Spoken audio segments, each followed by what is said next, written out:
It's been 2 years since I started my wild camping journey, more or less to the date. In this video I'm going to tell you about what I've loved about it, what I found frustrating about it, and something that I never really speak about. And that's how I'm finding YouTube after 2 years of posting videos on there. Normally I'll show you a bit of scenery, but as you can see I am surrounded by fog. But I'm not out on my own neither, because 2 years ago the guy that I'm with actually invited me out to a camp on my very first wild camp. People will probably recognise him if you've subscribed to his channel, but I'm out with Josh. Hello YouTube. So he's brought me out up to the Peak District and we are absolutely clagged in to the eyeballs. There is absolutely nothing to see at all. So we've done about an hour and a half, hour and 40-minute walk. And we've found a spot where Josh camped with Paul Mesner a couple of weeks ago now. So he thought he'd bring me out here and show me the scenery. So much scenery. So much scenery. So much to see. So yeah, it should be a good one, so keep tuned and I shall set up as gear and we'll have a catch up.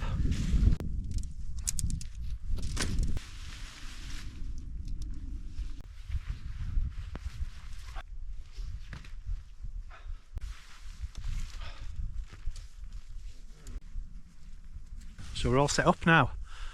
As normal, I've got the Cloud Peak 2. I just do want to quickly mention though, keyless gear. Only because on my first wild camp I bought one of theirs.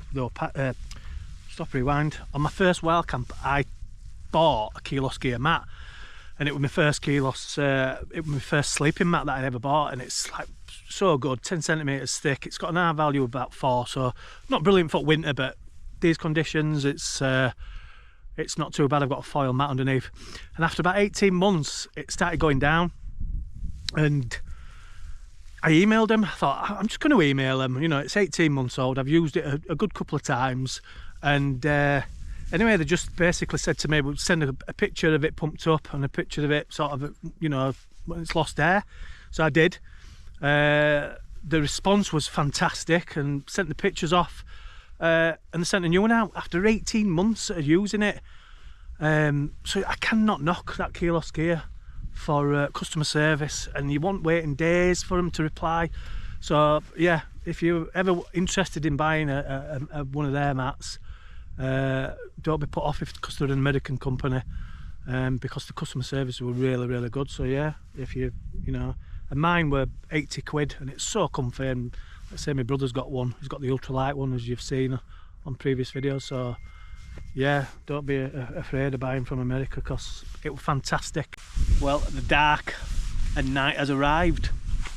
It don't take long at this time of year, I suppose. It's only 6:15. Chatting with Josh, you'll probably see if he posts some of the chat.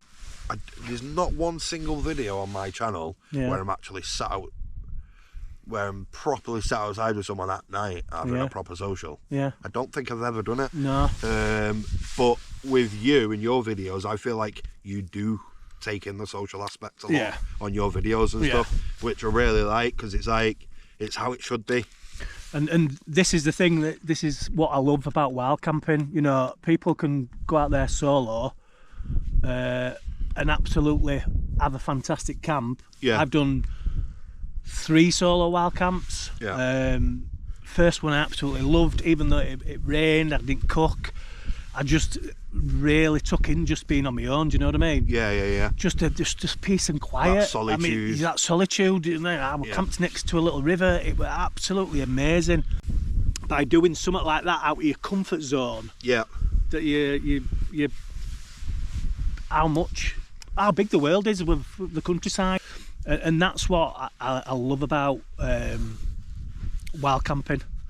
I started off doing hikes and I enjoyed hikes, and it was a sense of achievement once you got back to car, but then to stop in hills, set up a tent, cook some food, it was just so different. And it was like I said, we were coming up there to that, was a hard walk in that, wasn't it?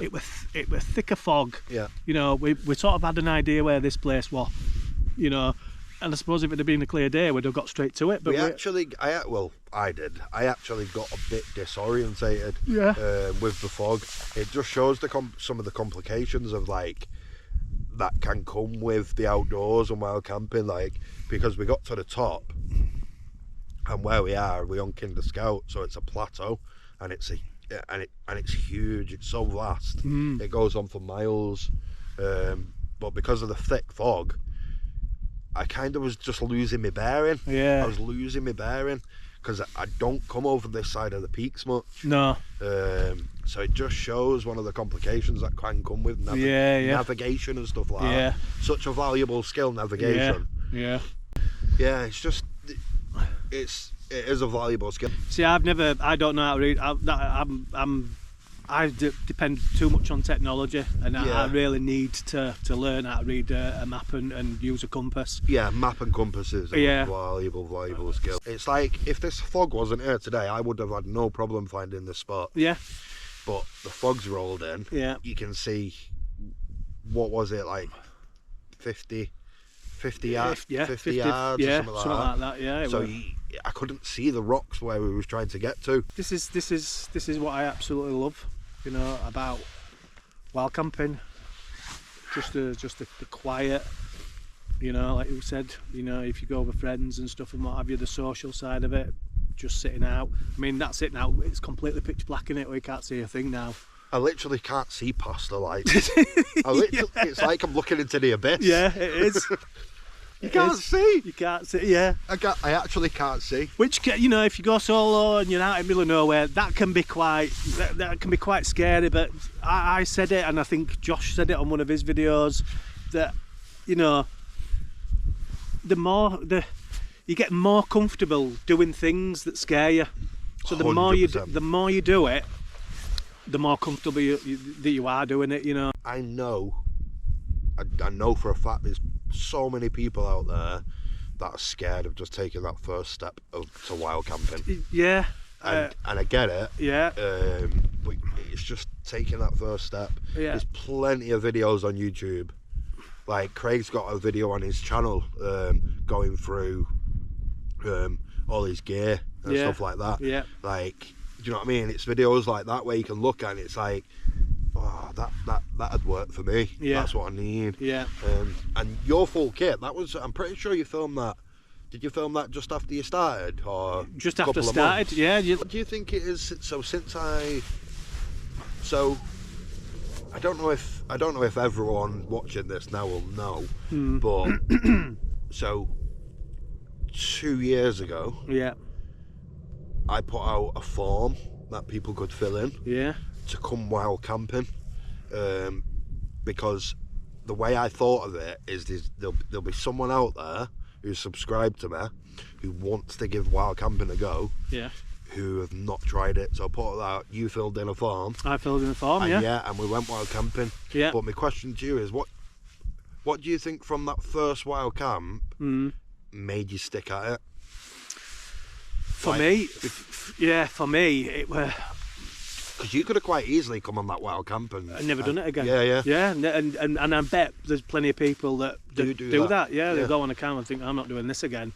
You know, but for me, it were being outdoors. Yeah. As I was a kid at school, I used to have been outdoor pursuits. I used to have sail, kayak, cave, and stuff like that. And then when I left school, obviously started work. It was an afterthought. Do you know what I mean?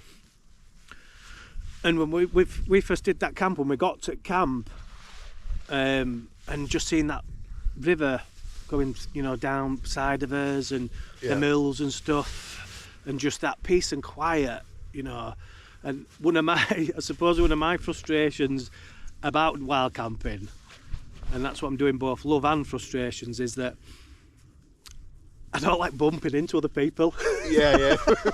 No, I get it. Do you know what I mean? Yeah, even though, like, you know, if I go on a bit of a social one, you know, even if you think of a spot, you want it to yourself. And I did a camp in November in Yorkshire Dales, and I had a place in mind, but I'd camped a few times. Did my first solo further down. Yeah. and I veered off track and managed to find the spot that I wanted. Never been there, and it didn't look like anyone else had ever been there, so like brilliant. But right down in valley where I'd camped loads of times, I could see head torches. Yeah. And I knew someone were like, they're in my spot. Do you know what I mean? Yeah, do you know what? As wild campers, it's such a like, I don't feel like it's spoke about much, but yeah. I love nothing more than having a hill to myself, or like feeling like. But that's why people do it, isn't it? Yeah. Just feeling like you're alone. Yeah. And you almost got it to yourself. Yeah. And I know it can come across kind of like selfish, but it's the truth. No. It's like, I know exactly what you mean. Yeah. I relate to that point so much.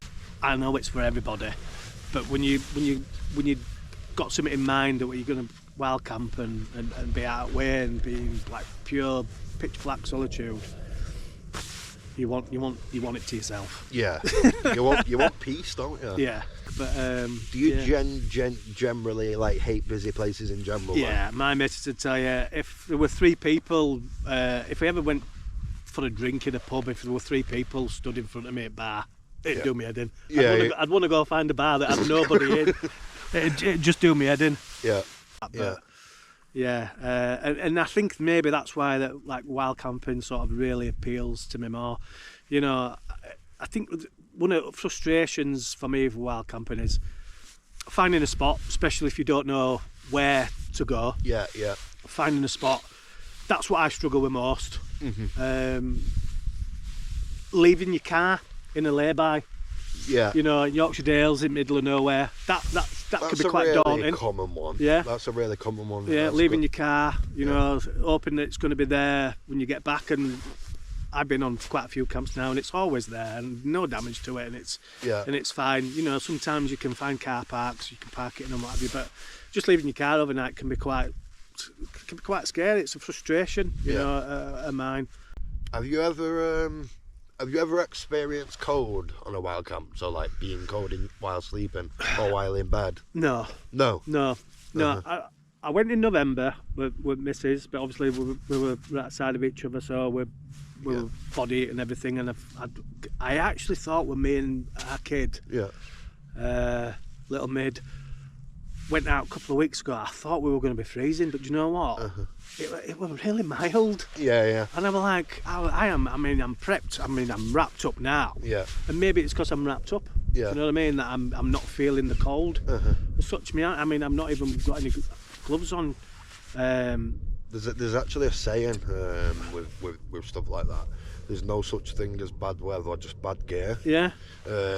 So basically, it's not just about the price of gear as well. Yeah. It's like, it's just being prepared. Yeah. Like, you know, you've come on a camp today, yeah? You know we're gonna sit out and chat and stuff like that. You brought down pants, a down jacket, beanie, like prepared. Yeah. Do you know what I mean? My hands was cold. I've got gloves. Yeah. I've got gloves in there. Yeah. Hand warmers. It's being prepared, and exactly. There's no such thing as bad weather. No. It's the same with rain. If you've got waterproofs and you're prepared, there's no actual such thing as bad weather. It's just bad gear and badly prepared. Yeah. If you're one of these people that want to go out in 60-mile-an-hour winds, make sure your tent can withstand 60-mile-an-hour winds. Do you know what I mean? Yeah, literally. And that's it. Yeah. You know. Exactly that. Yeah. So it is like you say. Don't you think it's mad how we can't see past the light? Yeah. Like someone could be there with an hammer now, ready to hit us, and we wouldn't know. Yeah. Don't worry. There probably won't be when you go on your wild camp. Yeah. But yeah. That's the thing a lot of people do say on these like groups and stuff. What do you do if you hear noises, you know, and what have you? And I've put videos out where I've thought I've heard noise or I've picked something up, and it's probably an animal or something. Are you like one of them where, like, so say like you was in your tent now, and you heard a noise or a guy like move? Are you like one of them that like you're like that? I will. I'll listen, and my heart will start beating a little bit. Yeah. Especially if I'm on my own. Yeah. I suppose when the thing that put me off a little bit about going solo camping is when I went with Rodney, and I got it all filmed, and he had a green like LED light round his neck, you know, collar. Yeah. And I was just filming, and he just stopped to turn round And he went for something behind me. Yeah, that's mad, isn't it? Yeah. That's mad. And I'm like, what the hell is that? What the hell was that? I couldn't hear up running off. What scared him? What spooked him? Because Rodney is the softest, non-aggressive spaniel, you know. He would never have made that sound, and when he made that sound, you can hear it in my voice. It actually shit me up. Do you know what I mean? Just by making that noise. Light on him so I can see where he is. What's up? Stuff like that can put you off, but 100%. Look, there's no out here. There's nothing out here. You know, it's just all in your mind. Brom's defo got to my head.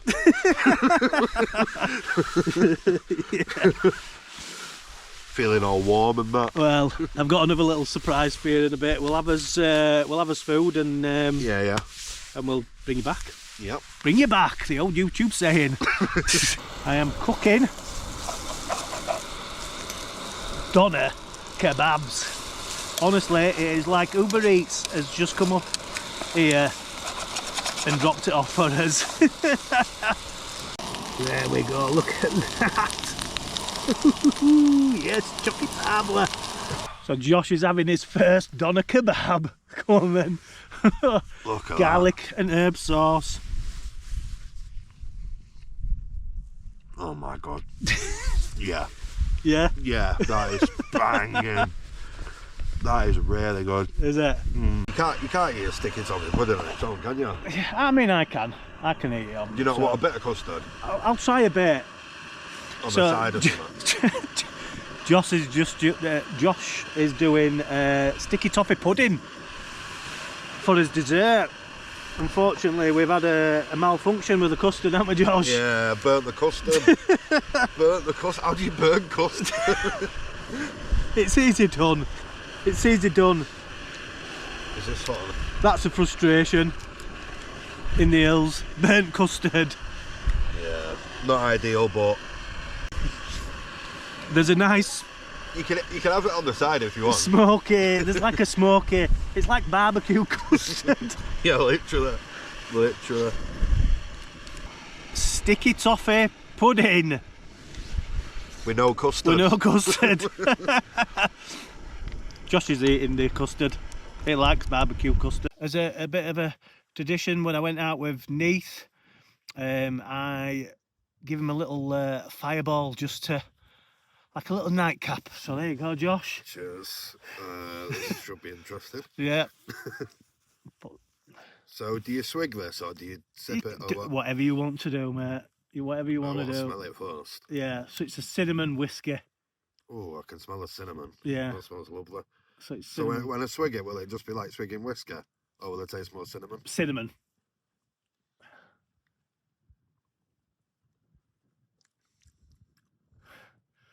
Oh my god. God, that's strong. Yeah. Wow. Yeah. God. No, you'll just know why it's called fireball. Yeah, that's it. Cheers. So cheers, Josh. Cheers. Oh, that done half warm your chest up. Yeah. That's going to put me to sleep, I know that. That's what I'm saying, just a little chest warmer just before we head to his tents. But yeah, this video, can't really see my face. There we go. Whee, look like I've got a suntan. Well done. Yeah, this video has been, as you've seen from this chat, what I love about wild camping, what gets me out, what frustrates me, which ain't a lot. You get shivers. Naughty gear, that. Yeah. Naughty. I'm struggling there with this. Yeah, I'll see you in the morning, I guess. I may film something inside at 10. Maybe even explain how I found YouTube. Gone. He's done it. Well done, mate. A little swig in there, I love that. Just, you know. Thanks for that. That was nice. It's quite Moorish, isn't it? Yeah, it's warmed me up, that. Yeah. Warmed me up. Cheers for that. I mean, you keep, I don't know if you want to keep that. You can keep a bit of oil in that or something. Yeah. Oh, yeah. Can I keep it? Yeah. Yeah, keep it. Nice one. Keep it, mate. Plastic as well. Yeah. Yeah, So you that's put a bit ideal. of oil, a bit of garlic and herb sauce in it. Yeah, yeah. Whatever you want. Garlic mayo. Yeah. I thought I'd have a little catch up with you in tent and just speak about how I've found filming on YouTube for for the past 2 years. So initially I started filming my wild camps to basically have a record, like a permanent record of something that were going to be out there. And I never actually thought I was going to keep on doing it as such. It was more to share with my family, you know, my mum, dad, brother and sister, and it's turned into a bit of an obsession. I'm not one really for being bothered about how many subscribers I've got. And it's not often I ask for subscribers on my channel. I just sometimes feel it's a little bit unnatural for the channel that I do. But yeah, it was more a record. As I've said in a previous video, I had videos and pictures on an old laptop of my first dog, Soup, and the laptop wouldn't turn on and I couldn't retrieve the footage or any of the pictures, so I've literally got 2 small videos of him as a puppy, not really anything as an adult, and only 9 photos of him. So it was more about that. So yeah, I thought I want to film me camps, so I've got like a permanent record, and I'm not like saving them on a laptop or hard drive, because obviously they can fail. I think you might be able to retrieve stuff from hard drives, but it costs a lot of money, up to like £2 grand. Look at this jacket. So that's what we thought, and you know, by posting videos on YouTube of wild camping, it you know, piqued interest from work colleagues that I've worked with in past. Chris, you know, Chris has suddenly started wild camping with me. You know, because he saw the videos. My brother were always going to come with me anyway, but you know, he at first he wouldn't speak on any videos, and he loves it now. He enjoys. He never edits. It's always me that edits. But yeah, he loves it. And after 18 months of wild camping, my missus, Minnie Mid, who you'll have seen on 2 camps, I used to say to her, do you fancy coming to a wild camp? No, not a chance. And when she was watching videos, she probably watched them more for Rodney and Walter, and not me. But she watched and one day she turned around to me, she went, I'd like to do it. So, and she's going to do more in summertime, so that'll be really good.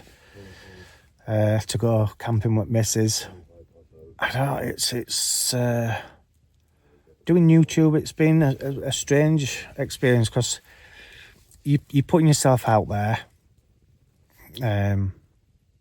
People are subscribing and commenting on, do you know what? Ever since every video that I've posted, I've had some absolutely fantastic comments, some really nice comments. I've not had no negative comments. You know, me and our kid have done silly skits aimed towards other YouTubers, Paul Mesner, Black Outdoors, and it's been good just to do something a bit different. You know, I can't always, well, in fact, I don't review much gear, because I don't have the budget to keep buying gear. So it has got to be just basically be about the camps. I try to give tips on wild camping. I've done videos and tips on wild camping and what have you. But it's interesting because you do want to see a little bit of growth. When you get a bit of growth, when people start subscribing, you want to see a little bit more, because every time you check that YouTube Studio app and your subscriber count has gone up a couple, you know, it does give you a little buzz. But yeah, it has been a really interesting journey for someone that is only doing it as an hobby and not trying to make it as a business or earn any money from it. You know, I know Josh is monetized and he earns money from it. But it's something that I'm happy with, to see grow slowly. I don't put a video out every week, but yeah, YouTube, I am enjoying it. I'm enjoying it as being a small, I suppose you could call it, content creator, and it's good to share my videos and my wild camps, because if you want to follow it, I suppose you subscribe, and that's it. That's the YouTube journey. It inspires others. It's inspired my missus. It's inspired friends of mine to come out camping with me. And if that's what it's done, then you know, doing things on YouTube, it's worked, hasn't it? That's it.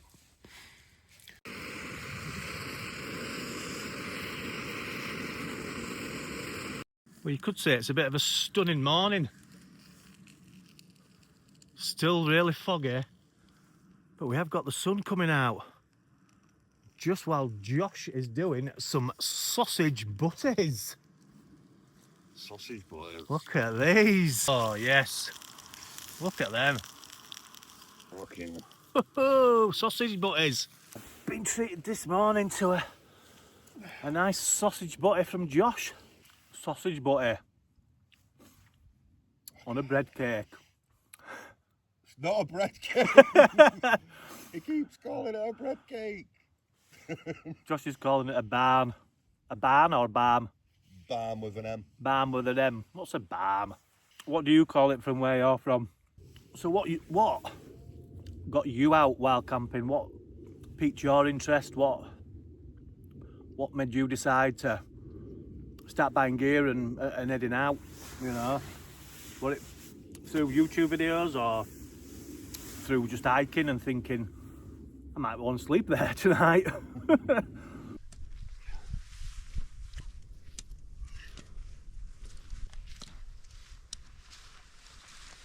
Right, Craig's taking his tent down. I know Craig never ever asked, so let's get him to 1K. If you enjoy the video, subscribe. It's completely free to do. Yeah, Craig would appreciate it massively, and I'd appreciate it massively as well, so thank you. Cheers, Josh.